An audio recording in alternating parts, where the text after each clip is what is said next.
बातमी नाशिकमधून आहे। गोदाघाट परिसरातील पाणी ओसरलंय। दुतोंड्या मारुतीच्या पायाजवळ आता पाणी आलंय।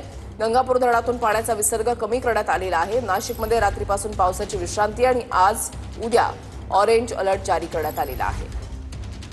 चंदन पूजा अधिकारी आमचे प्रतिनिधी आमच्या सोबत आहेत। अधिक माहिती जाणून घेणार आहोत।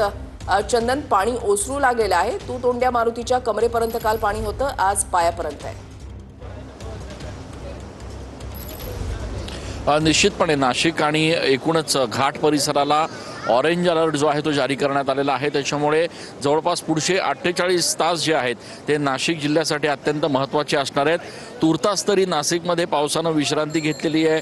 गंगापूर धरणातनं पाणी पूर्णपणे थांबवण्यात आलेलं आहे, कमी करण्यात आलेला आहे पाण्याचा विसर्ग, आणि त्यामुळे एकूणच या सगळ्या परिस्थितीमध्ये आता गोदाघाट परिसरात देखील पाण्याची पातळी कमी झालेली आहे। दुतोंड्या मारुती जिथे आपण बघितलं काल कमरेपर्यंत पाणी होतं, आज पायापर्यंत पाणी या ठिकाणी आलेलं आहे। यासोबतच जे गोदाघाट परिसरातले छोटे मोठे मंदिरं आहेत ते देखील आता पाण्याच्या बाहेर आल्याचं दृश्य जे आहे ते बघायला मिळतंय। एकूणच या सगळ्या परिस्थितीमध्ये खरं तर गोदाघाट परिसरामध्ये सध्या साफ स्वच्छता जी आहे ती केली जाते। कर्मचाऱ्यांच्या वतीनं जी घाण वाहून आलेली असते गोदावरीमध्ये ती या ठिकाणी बाजूला करण्याचं काम सध्या सुरू आहे। मात्र एक महत्त्वाची गोष्ट लक्षात घेतली पाहिजे की ऑरेंज अलर्ट अद्यापही पुढच्या 48 तासांसाठी आहे।